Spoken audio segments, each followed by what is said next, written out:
சொல்லிச்சு. இந்த வருஷம் பொங்கலுக்கு பல படங்கள் வந்தாலுமே முக்கியமான படம் தான் ராஜாசம். பாஸ் அது பொங்கலுக்கு வந்த படம் இல்ல, சங்கராந்திக்கு வந்த படம். ஓ அப்படியா? ஓ அவங்க ஊர்ல அந்த மாதிரியா? சரி ஓகே. சங்கராந்திக்கு வந்த படம் தான் வந்து இந்த ராஜாசம். இந்த படம் வந்து பாத்தீங்க அப்படின்னா ஓடில இப்பதான் ரிலீஸ் ஆச்சு. இப்பதான் வந்து படத்தை பார்த்துட்டு வந்து ஒரு 2வது வாட்டி பார்த்துட்டு வந்து உங்களுக்காக ரோஸ் பண்ணலான்னு வந்திருக்கேன். ரிவ்யூ போலான்னு பார்த்தேன், பட் டைம் ஆகி போச்சு. ஓகே அதுக்கப்புறம் பார்க்க படம் விட்டேன். போற சில போயிடலாம். நான் சாமி இந்த ஷோ கலாய் கம்சாமி.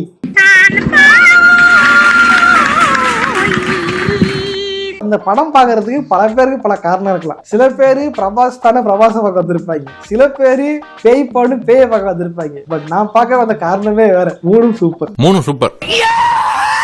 ஏன் இப்படி முறைக்கிற? அவங்களே இப்படிதான் படத்தை ப்ரொமோட் பண்ணிருக்காங்க, நீ ஏதோ புதுசா மறைச்சிட்டு இருக்க. நான் சும்மா பார்த்தேன், பட் உனக்கு மறைக்கிற மாதிரி தெரியுதுன்னா அப்ப மறைக்கிற மாதிரி ஏதோ பண்றேன்னு அர்த்தம். இந்த படம் பாத்தீங்கன்னா ஒரு நல்ல விஷயம் இருக்கு, கெட்ட விஷயம் ஒண்ணு இருக்கு. நல்ல விஷயம் என்னன்னா இந்த படத்துக்காக பிரபாஸ் வந்து பாராட்டலாம், உண்மையிலே பாராட்டலாம். நடிச்சா நான் பாண்டியா படம் நடிப்பேன் அப்படின்னு சொல்லாம நான் தெலுங்கு படம் நடிப்பேங்க அப்படின்ட்டு படம் எப்படி வந்ததுன்றது நல்ல விஷயம். பிரபாஸ் ஃபேன்ஸுக்கு ஒரு good news. But bad news என்ன பண்ணா போய் இந்த வச்சுக்கா தெரியுமா, அதுதான் பேட் நியூஸ். இந்த படம் பார்த்தீங்கன்னா ஃபுல்லா ஃபேண்டசின்றீங்க, அதனால வந்து இஷ்டத்துக்காக சொல்றாங்க, அது கடுப்பு தான் வருது. ஆனா நம்மளே பாராட்டலாங்க. இந்த படத்துல ஏவோட குறியீடுகளை வந்து டேரக்டர் வச்சிருக்கு. குறிப்பா சொன்னா கிளைமேக்ஸ்ல ஒரு குறியீடு, கிளைமேக்ஸ் ஹீரோ கெட்டப்படம் போட்டிருப்பாங்க, அது மூலியமா கூட சொல்ல வராது. உங்களுக்கு நல்ல குறியீடுன்ட்டு இல்லையே, கெட்ட போட்டதே இப்ப நீ சொல்லிதான். அவங்க தாத்தா விஷயமா?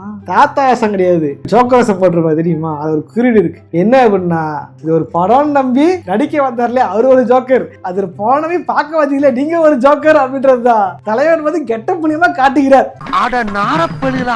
படம் ஸ்டார்டிங்ல பாத்தீங்க அப்படின்னா ஒரு பொண்ணை வந்து டீஸ் பண்றாங்க, ஹீரோ போய் அவளை காப்பாத்தினாரு. எடுத்தவொடனே ஒரு பாட்டு, என்னடா எடுத்தவொடனே பாட்டு போட்டீங்கன்னு பார்த்தா தலைவரை சொல்ல வர ஒரு கருத்து, நான் தான்டா triple star, pan India eligible பேச்சுலரா. நானு தலைவன் வந்து பேச்சுலரா இருக்கிறத பெருமை சொல்லிட்டு இருக்காரு. அதுல பெரும் பருத்துக்கு ஒண்ணு இல்லைண்ணா. சாயில பாத்தீங்கன்னா பாட்டி இருக்காங்க, பாட்டிக்காக சொல்றீங்க உங்க தாத்தா எப்படிப்பட்டவர் தெரியுமா, அவர் ராஜா, ஒரு திருடன் வந்து போல திருடி போயிட்டான், அவரை கண்டுபிடிக்க போனவே ஒரே அடியா போயிட்டாருப்பா, திரும்ப வரவே இல்லப்பா, அவரை கண்டுபிடிப்பா அப்படின்னு சொல்லுவாங்க. அப்பதான் தெரிய வரும் கிழமை வந்து வேற எங்கேயும் பிச்சை எடுத்துக்கிட்டு இருக்கேன் அப்படின்ட்டு. ஆனா ராஜாவா சொன்னீங்க பிச்சை எடுத்துக்கிட்டு இருக்கானே அவனை போய் கழுவிக்கலான்ட்டு ஹீரோ வந்து ஊருக்குள்ள அத்தை பொண்ணு இருக்கும், அது ஒரு ஹீரோயின், அதுகிட்ட காசு ஆயாச்சும் ஆட்டையை போட்டு வந்து தாத்தா கண்டுபிடிக்க போவாரு ஹீரோ. சரி எடுத்தவொடனே கதைக்கு போடுவாரு. இப்ப தாத்தா கண்டுபிடிப்பாரு பார்த்தா ரோட்ல போகும்போது ஒரு நன்னு ஒருத்தரை பார்ப்பாரு, கன்னியாசையோட விடாம லவ் பண்ணி சுத்துறாரு நம்ம ஹீரோ. இந்த ரணகலத்திலையும் உனக்கு ஒரு கிளுகிளுப்பு கேக்குது இல்ல? இருங்க, ஊருக்குள்ள ஒரு ஹீரோ நினைச்சா பதின. அதுக்குதான் பாய்ஸ் நம்பவே கூடாது லாங் டிஸ்டன்ஸ் ரிலேஷன்ஷிப்ல. ஓவரா பேசாது, பணங்களை பத்தி உனக்கு தெரியும், இவ்வளவுதான் உனக்கு. திடீர்னு பார்த்தா நம்ம அகர்வால், அது உனக்கு தெரியாது. அடங்கப்பா நிதி அகர்வால். நிதி அகர்வால் பார்த்த உடனே லவ் பண்றேன்னு போறாரு, கதை தாவளம் எங்கேயா போகுது. அங்கிருந்து கட் பண்ணா இன்னொரு ஹீரோயின், மாஸ்டர் பட புகழ் மாளவிகா மோகனை காட்டுறாங்க. திடீர்னு அங்க ஒரு லவ் பிளாட் வருது. என்னடா சொல்றீங்க, அங்க ஒரு ஹீரோயின் இங்க ஒரு ஹீரோயின் இங்க ஒரு ஹீரோயினா காட்டுறீங்க. ஒரு நடுக்காடு, காட்டுக்குள்ள ஒரு ஆள் தனியா நடந்து போய்கிட்டு இருக்கியா, யாருன்னு பார்த்தா நம்ம சமுத்திரக்கடி மச்சி இவன்டா. ஆமாடா இவன்டா. மாளவிகா மோகன் வேற யாரும் இல்ல, அவங்க தாத்தா தேடுற திருடனோட பேத்தி. இப்போ உழவு பார்க்கதான் இந்த ஹீரோனை வந்து அமைச்சிருக்காரு அப்படின்னு தெரிய வருது. இதை ஹீரோ கண்டுபிடிச்சு தவறம் துவைக்க அங்கதான் வந்து சொல்றாங்க திருட்டு பையன் நான் இல்ல அதுவும் தாதம் தான் அப்படின்ட்டு. அட நாதாரி பையல, இவ்வளவு நேரம் களவணி போய் சாவகாசமா வச்சிருந்தா அங்கதான் தெரிய வருது இவருக்கும் இவரோட தாத்தாவுக்கும் ஒரு கனெக்ஷன் இருக்கு. என்ன கனெக்ஷன்? ஏய் அந்த கனெக்ஷன் இல்லடா, இது வந்து வேறடா. ஏன்டா போனுன்ற என் கூடடா தப்பாக்குதுண்ணா.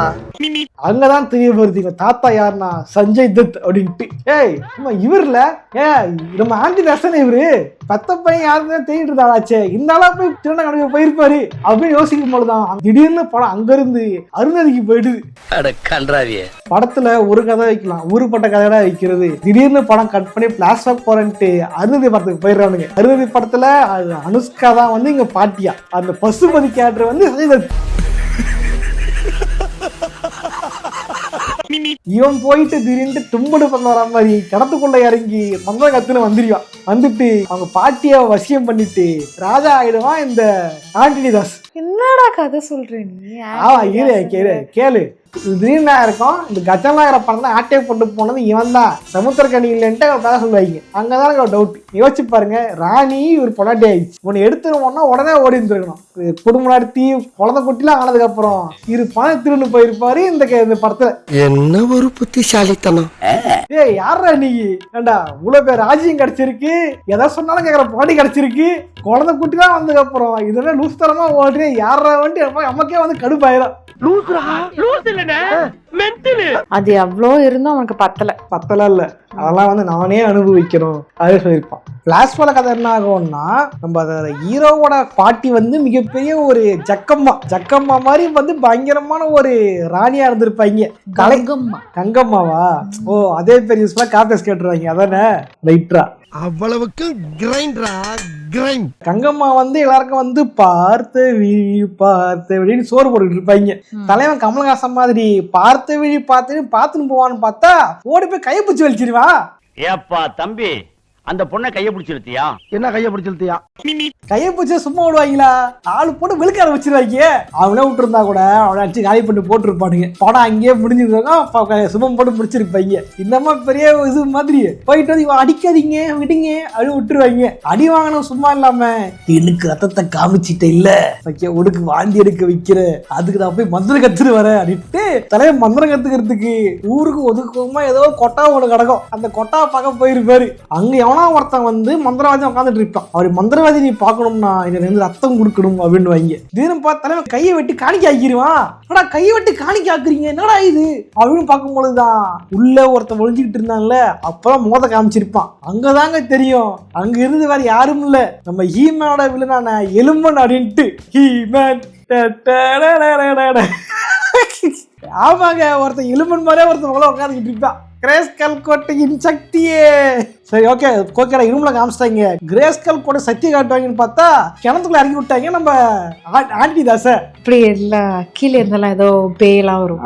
அதெல்லாம் காட்டுடி பத்திர இன்ஸ்பிரேஷன் மாதிரி காட்டு பார்த்தல வைபவ் தானே. அதான் பெரிய கிணறுல இது குட்டியா இருக்குல்ல, இது என்னது போர் போடுற கிணறு மாதிரி. ஆறுதல் வைக்கிறா அரம்பெல்லாம் பாதி விட்டாங்க. அரம்பெல்லாம் குழந்தானே விடும், அதெல்லாம் குட்டி சத்தம் விழுந்துருக்குள்ள. இது கூட பரவாயில்லைங்க. அயன்மேன் பார்த்துருப்பீங்களே, அடிப்படத்தெல்லாம் தலையை ஸ்ப்ரே அடிப்பான் தெரியுமா, அந்த மாதிரி வெட்டி போட்ட கையெழுத்து ஒட்டி வச்சிருக்கானுங்க. எலுமன் மந்திரமா கிரேஸ்கல்? இதான் சத்தியா? கிரேஸ்கல் கோட்டையின் சத்தியே, வெட்டி போட கையை ஒட்ட வச்சிரு.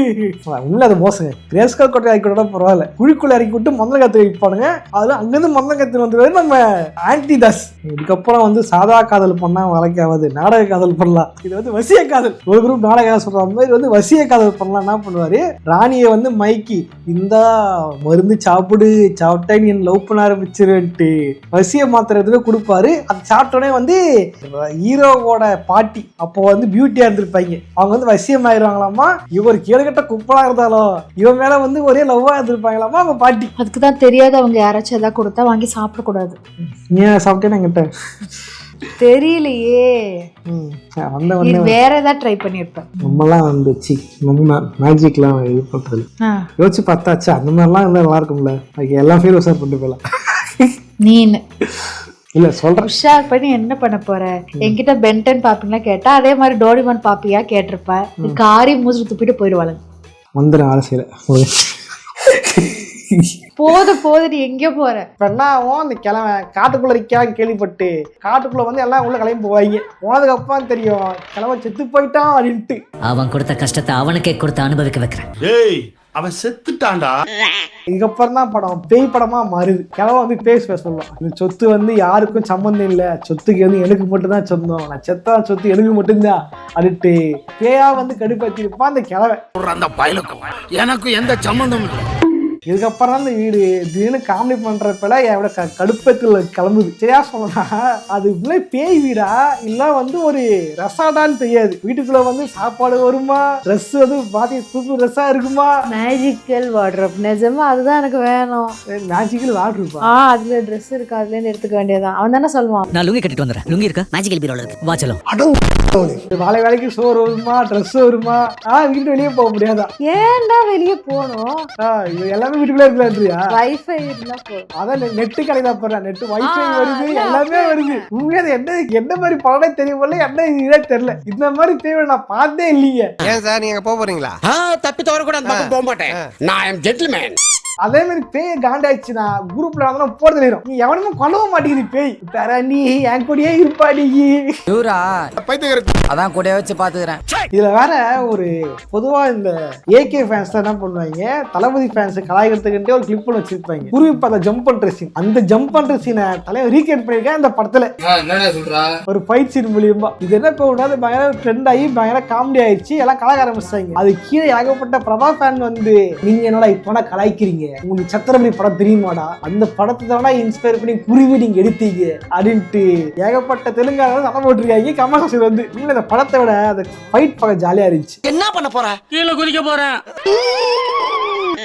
இது பிறகுதான் சம்பந்தம் இருக்கோ சம்பந்தம் இல்லையோ திடீர்னு பேலன்ஸுக்கு 3 ஹீரோனும் வராங்க. ஆல்ரெடி மாளவிகா மோகன் ஹீரோ கூட தான் வந்திருப்பாங்க. திடீர்னு பார்த்தா ஈஸ்வரன் பட ஹீரோயின் வராங்க. திடீர்னு பார்த்தா ஊருக்குள்ள இருக்கிற ஹீரோயின் வருது. 3 பேரும் சம்பந்தம் இருக்கோ சம்பந்தம் இல்லையோ கவர்ச்சி ட்ரெஸ் போட்டு கவர்ச்சி கட்டிட்டு படம் ஃபுல்லா அழகாதனடா இருக்கு.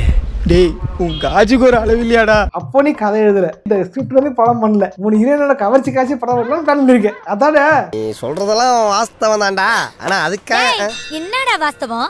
இதுக்கப்புறம் பார்த்தா திடீர்னு தாத்தா இஷ்டத்துக்கு கதை சொல்ல ஆரம்பிச்சிடாங்க.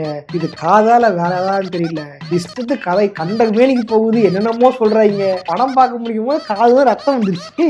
சவுக்குள்ள இருக்கு, உன் காதை செக் பண்ணு பாஸ், ஏக்கா ரத்தம் வந்துருச்சு பாஸ். நண்பா காதுகள் பாவம் இல்லையா? செய்யுங்க வேணாங்கல, ஆனா ட்ரில் எல்லாம் போடாதீங்கடா. படத்துல வந்து கிழவன் கதை தான் பயங்கரமான குழப்பமான கதை. கிழவன் வந்து புதைக்கவே ஆள் இல்லாம கவர்மெண்ட் ஹாஸ்பிட்டலோட எரிச்சு சாம்பல் ஆகிட்டாங்க அப்படின்னு போயிருப்பாங்க. பட் வீட்டுக்குள்ள வந்து பார்த்தா மிகப்பெரிய அரண்மனை இருக்கும், ஏகப்பட்ட துட்டு இருக்கும். ஏண்டா அதுல ஒரு கட்டு வச்சிருந்தாலே வேலையாளங்களை போட்டு நிம்மதியா ராஜாவே வாழ்ந்துக்கலாம் விடா. நீ ஏன்டா கவர்மெண்ட் ஹாஸ்பிட்டல் அழகாம சத்தன்ட்டு நமக்குள்ள பல காண்டுகள் வரும் அந்த நேரத்தை. அது நீ எதை மேம்பட்ட வாழ்க்கைன்னு நினைக்கிறேங்கிறத பொறுத்து. ஆரம்பத்துல மந்திராலயம் காமிச்சாங்க. திடீர்னு பார்த்தா நான் சொல்றாங்க இவர் வந்து ஒரு ஆர்கிடெக்ட், இவரு ஆப்டிகல் இல்யூஷனை கிரியேட் பண்ணாரு. நீ உள்ள வந்த உடனே பிரெயின் வந்து இதுவாயிடுச்சு, ஹிப்னோடைஸ் எல்லாம் பண்ணுவாரு, இங்கிற புக் எல்லாம் அவர் படிச்சிருக்காரு அப்படின்னு காட்டுறாங்க. அவனே வந்து ரோட்ல பிச்சை எடுத்துட்டு இருந்தா ஒருத்தன், அவன் எப்படி இது மாதிரி பண்ணான்னு கேட்டா அதுக்கு பதில் இல்ல. அவன் வந்து காசு ஆட்டையை போட்ட பிறகு இதெல்லாம் கத்துட்டு இருந்திருக்கான். காசுக்காரதான் அதை கத்துக்கிட்டான். யாரா நீ இவ்வளவு டேலண்டட் ஆகுற? இதே மாதிரி நான் இன்னொரு சீன்ல செகண்ட் ஹீரோயின் வந்து நம்ம ஈஸ்வரன் பட ஹீரோயின், அவன் சர்ச்சில் போய் மீட் பண்ணிருப்பாரு ஹீரோ. அப்பதான் ஃபர்ஸ்ட் டைம் அவன் காட்டுவாங்க. ஹீரோனோட ஃப்ரெண்டு வந்து ஏய் சீன திரும்ப வந்துட்டாண்டி அப்படின்ற மாதிரி ஒரு சீன் காமிச்சிருப்பாங்க. அதாவது ஹீரோ ரொம்ப நாளா அவங்க ஃபாலோ பண்ற மாதிரி காமிச்சிருப்பாங்க. டெவலப் வந்திருக்கும். அது கட்டாயி தீனு பார்த்தா இல்ல வேற மாதிரி கதை மாறும். உங்களுக்கு புரியல, உங்களுக்கு புரியல இல்ல படம் பார்க்கவும் எனக்கு அது புரியல. அப்புறம் இது உங்களுக்கு புரியுது, அதை சொல்லி கூட புரிவிக்க முடியல. அப்புறம் பார்த்தா சொல்லுவாங்க நருட்டோல வரா மாதிரி நம்ம உடம்புக்குள்ள வந்து சக்கராசு இருக்கு, அந்த சக்கராசை வந்து நீங்க தட்டி எழுப்பின நீ வந்து இது வெளியே போயிடலாம், உன் மூளைக்குள்ள வந்து ஏகப்பட்ட இது இருக்கு, கிழவன் பேயா வந்து மூளைக்குள்ள வளைகிட்டு இருக்கேன் அப்படின்ட்டுலாம் இது பண்ணிட்டு இருந்தாங்க. இந்த கதைலாம் கேட்கும் பொழுது கிளைமேக்ஸ் இப்படி இருக்குமோ, கிளைமேக்ஸ் அப்படி இருக்குமோ அப்படின்ட்டுலாம் நான் உட்காந்து மனசா கதை எழுதிட்டு இருந்தேன். நல்லா கொண்டு போயிட்டு இருந்தாங்க. திடீர்னு கட் பண்ணி அரண்மனை பட கிளைமேக்ஸ் சேர்த்து உள்ள ஓட்டாங்க. அது யாரும் இல்ல ரகுவர, இதுல யாரு ரகுவர, அந்த கிளைமாக்ஸ் தூக்கில போடு. திடீர்னு பார்த்தா வந்து சாமி பாட்டு போட்டு டான்ஸ் ஆடுறாங்க. திடீர்னு சாமி கிட்ட இருந்து பவர் வருது. இந்த பக்கம் வில்லன் பாத்தீங்க அப்படின்னா ரெசிடென்ட் கேம்ஸ்ல வர கிளைமேக்ஸ் பாஸ் ஃபைட் மாதிரி மிகப்பெரிய பேய் ஆயிட்டா. என்ன போனங்க என்ன நான் என்ன பண்ணணும்? பயப்படணுமா? பயம் வரலையடா. முகரைய பார்த்தா பயம் வர மாட்டேங்குது. இவர்கிட்ட சண்டை போட்டு படம் முடியுது. எப்பாடி படம் முடிஞ்சிச்சா அப்படின்னு பார்க்கும்பொழுதுதான் திடீர்னு காட்டுறாங்க படம் முடியல. ஜோக்கர் வேஷம் போட்டு நம்ம பிரபாஸ் திரும்ப வந்திருக்காரு. அவருதான் அடுத்த படத்துல பார்ட் 2க்கு இல்ல. நான் மட்டும் ஜோக்கர் இல்ல, என் தலைவர் நிக்கில அவர்களும் ஜோக்கர் தான். பார்ட் 2 பேரு வந்து ராஜாசாப் தி சர்க்கஸ் அப்படின்ட்டு படம் பார்க்க வந்து நம்ம எல்லாரும் தள்ளியும் க்ளோன் விக்கெட்டு மாட்டி விட்டு அனுப்புறாங்க நம்மள. போதும்டா எப்பா போதும், முதல்ல இவ்வளவு பலி கொடுக்க போறேன் அப்படின்னு சொல்லிதான் கிழவன் வந்து யாரும் கொலை பண்ணாம கூட வச்சிருப்பான். திடீர்னு பார்த்தா இல்ல நான் கெளிவே சாகடிக்க போறேன் அப்படின்னு அப்படி போயிருப்பான். கெளிவே தானா கொலை செத்து போயிடும். எது கெளிவே இது பண்ண அப்படின்னு தெரியல. நாளைக்கு சாவ போற கலைய போட்டு தள்ளுற வெக்கமால உனக்கெல்லாம். ஆக்சுவலி நான் வந்து அந்த பாட்டி அர்த்தத்து நினைச்சுக்கிட்டு இருந்தேன். காரணம் என்ன அப்படின்னா பாட்டியோட கிளைமேக்ஸில் நடிச்சது யாரு அப்படின்னா அம்மு அபிராமி தான் வந்து வந்து இந்த பாட்டியோட ஃபிளாஷ்பேக் அடிச்சிருப்பாங்க. பார்த்து கண்டுபிடிச்சிட்டேன். ஓகேடா, ஓகே ஓகே அப்படின்ட்டு நான் வந்து ஓகே பாட்டியை போட்டுருவேன் நினைச்சேன். பட் வந்து அவங்க வந்து ஃபிளாஷ்பேக் மட்டும் தான். நம்ம ஃபிளாஷ்பேக் சாடிக்க முடியாது இல்லையா, அதனால வந்து இந்த வாட்டி வேற ஆளால மாறிட்டாங்க. காலி பண்ணல போல. என்ன அவங்க பாருங்க, 50 பேர் ஃபேன்ஸ் அவங்க எப்போ காலியாக காத்துக்கிட்டு இருந்தாங்க. டிசப்பாயின்மெண்ட் ஆயிடுச்சு. அவங்க டச்சே அதோட எல்லா படத்துலையும் காலியாக இருக்கு. இது ஒரு பொம்பளை கலையர சண்டா வாரமா சேஸ் போயிட்டு இருந்தாங்க. ரொம்ப டார்க்கா இருக்குல்ல. இந்த வீடியோ வந்து வெறும் ரோஸ்டா மட்டும் பார்க்காம இதுல வந்து ஒரு அனலைஸ் பண்ணி பார்த்தோம் அப்படின்னா, இந்த படத்துல பிளஸ் பாயிண்ட் மைனஸ் பாயிண்ட் பாத்தீங்கன்னா, படத்துல மைனஸ் பாயிண்ட் படம் ஸ்கிரீன் பிளே தான். பிளஸ் பாயிண்ட் பாத்தீங்கன்னா இந்த படத்துல வந்து உண்மையிலே வந்து விஎஃப்எக்ஸ் நல்லா பண்ணிருக்காங்க. விஎஃப்எக்ஸ் நல்லா இருந்துச்சு. அப்புறம் இன்னொரு பிளஸ் பாயிண்ட் என்ன அப்படின்னா, மூடு சூப்பர். இப்போ நான் ரோலே போடாம ரோல் போட்டேன்னு சொல்லுங்க.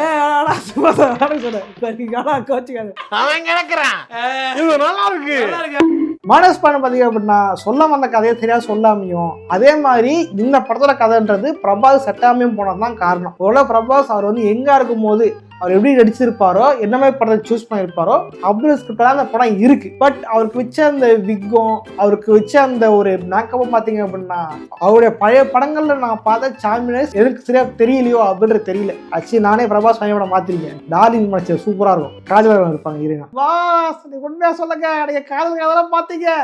காதல் காலம் இல்லடா, அடியாடா போட்டு விடுற கம்பெனிடா. நானும் அந்த படம் பாக்குறேன் எப்படி இருக்குன்ட்டு. அது பாட்டு நான் பார்த்து டிஎஸ்.